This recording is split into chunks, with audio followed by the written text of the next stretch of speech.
एक तो पिता की आज्ञा का पालन करने का मुझे अवसर मिला। तात बचन पुनिमात हित, मेरी मां कैकेयी प्रसन्न हुई, मेरी मां कैकेयी का हित हुआ। सब मम पुण्य प्रभाव, ये सब मेरे पुण्य का प्रभाव है। हवा का रुख बदलना तुम्हारे बस की बात नहीं है, लेकिन अपनी जीवन नैया के सड़ को इस तरह से एडजस्ट करो कि हवा चाहे जिस दिशा में चल रही हो, तुम्हारी जीवन नैया तो उसी दिशा में जाए जो लक्ष्य तुमने निर्धारित किया। कबीरा खड़ा बाजार में, सबकी मांगे खैर, ना काहू से दोस्ती ना काहू से बैर। राम जी जब वन में जाते हैं ना, तो महर्षि वाल्मीकि के आश्रम में क्यों हुआ वनवास? राम जी कहते हैं मेरे बड़े भाग्य के चलते, मेरे पुण्य का ये फल है। हमारे साथ ऐसी स्थिति होती और हमसे कोई पूछा जाए कि क्या हुआ, आप तो राजा बनने वाले थे, उसके स्थान पर होना चाहिए था महल में, आप हैं जेल में, क्या हुआ? जवाब क्या होगा पत्रकारों के सामने? ये मेरे खिलाफ षड्यंत्र है, हमारे विरोधियों ने रचा हुआ षड्यंत्र है। सामान्य लोग से पूछेंगे तो बोले भाग फूट गए हमारे, पता नहीं कौन पाप का फल भुगतना पड़ रहा है। और राम जी का जवाब देखो, राम जी कहते हैं ये मेरे पुण्य का फल है, मैंने बहुत पुण्य किया होगा जो मुझे वनवास मिला, ये पुण्य का फल है। बोले हाँ देखो कितने सारे फायदे। तात बचन पुनिमातु हित, भाई भरत असराव, मोकहु दरस तुमार प्रभु, सब मम पुण्य प्रभाव। मोकहु दरस तुमार प्रभु, सब मम पुण्य प्रभाव। एक तो पिता की आज्ञा का पालन करने का मुझे अवसर मिला। तात बचन पुनिमात हित, मेरी मां कैकेयी प्रसन्न हुई, मेरी मां कैकेयी का हित हुआ। तात बचन पुनिमात हित, और भाई भरत असराव, मेरा भाई भरत राजा बना। और मोकहु दरस तुमार प्रभु, यदि वन में नहीं आता मैं तो आपके जैसे संतों का मुझे दर्शन कैसे प्राप्त होता।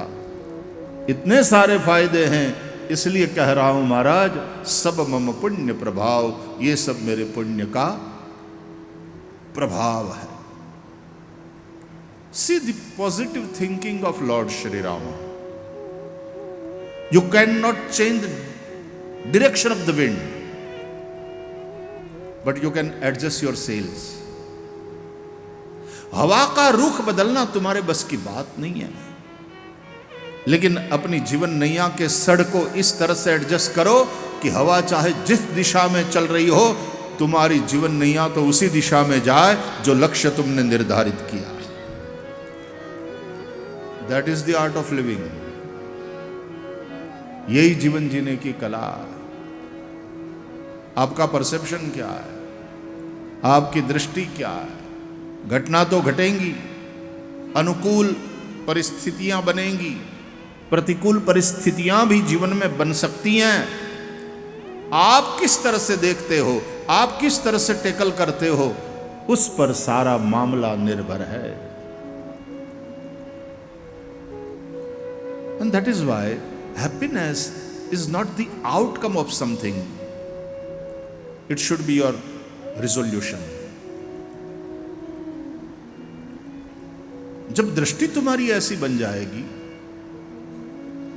तुम हमेशा आनंद में। प्रहलाद भागवत में पात्र है ना, प्रहलाद जी का चरित्र है। प्रहलाद का अर्थ ही होता है प्रकृष्टः लादः यस्य सः, जिसका आनंद, लाद आह्लाद आनंद प्रकृष्ट है, वो है प्रहलाद। तो बाप ने कितना ज्यादा सताया, सताया नहीं, सताने का प्रयास किया, लेकिन ये खुश, इसका आनंद हमेशा प्रकृष्ट रहा। जो भी त्रास दिया गया, प्रहलाद हमेशा आनंद में। यहां तक कि प्रहलाद के मन में अपने बाप के लिए भी कोई दुर्भावना पैदा नहीं हुई कि ये कैसा बाप है, ये बाप है कि राक्षस। था तो राक्षसी, लेकिन दुर्भावना पैदा नहीं हुई। भगवान जब प्रसन्न हुए, नरसिंह के रूप में प्रकट हुए, हिरण्यकशिपु को मारा,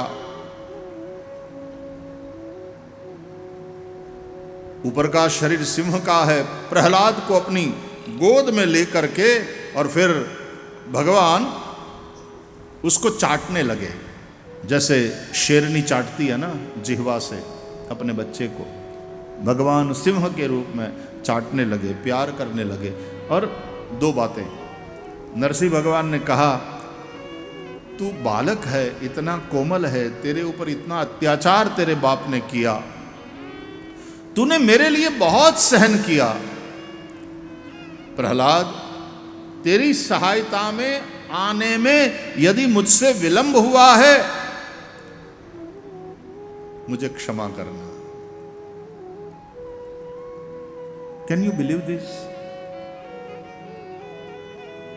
भगवान कह रहे हैं, यदि मैं इस समय विलंब। और दूसरी बात कि मांग तुझे क्या दूं। तो प्रहलाद ने कहा कि मेरे पिता ने अज्ञान में भरकर, अज्ञान के चलते जो भी अपराध किया है उसे माफ कर दो और उसको परम गति दे दो। ये प्रहलाद, तुम्हारी भूमिका क्या है? लोग आते हैं मेरे पास, वो कहते हैं ये हमको जो परेशान करने वाले हैं उनका सत्यानाश हो जाए, ऐसा आशीर्वाद। ये क्या पागलपन है? तुम धर्म और अध्यात्म के पथ पर चलने के लिए लायक ही नहीं हो। फिर हम दीप प्रज्वलित करते हैं तो कहते हैं शत्रु बुद्धि विनाशाय दीप ज्योतिर नभोस्तुते। शत्रु बुद्धि विनाशाय, तो कई लोग मानते हैं हमारे शत्रु की बुद्धि नष्ट हो जाए इसलिए दिए की पूजा करो, दिए की पूजा करो, ताकि शत्रु की बुद्धि उससे नष्ट हो जाती है। ओ राग द्वेष से भरे हुओं, श्लोकों का ऐसा क्यों अर्थ लगाते हो? शत्रु बुद्धि विनाशाय का अर्थ है मेरे मन में यदि किसी के प्रति शत्रु बुद्धि है वो नष्ट हो जाए। जिसके भीतर ज्ञान का प्रकाश हुआ इस दिए की तरह, तो फिर कहीं से न करे विरोध। कौन शत्रु कौन मित्र? कबीरा खड़ा बाजार में सबकी मांगे खैर, ना काहू से दोस्ती ना काहू से बैर। ज्ञान ज्योति जिसके बुद्धि में प्रकट हुई, प्रकाश हुआ, वो किसी का बुरा नहीं चाहता। शत्रु बुद्धि विनाशाय मतलब मेरी जो शत्रु बुद्धि है, किसी के प्रति शत्रुता का भाव है, समाप्त हो जाए।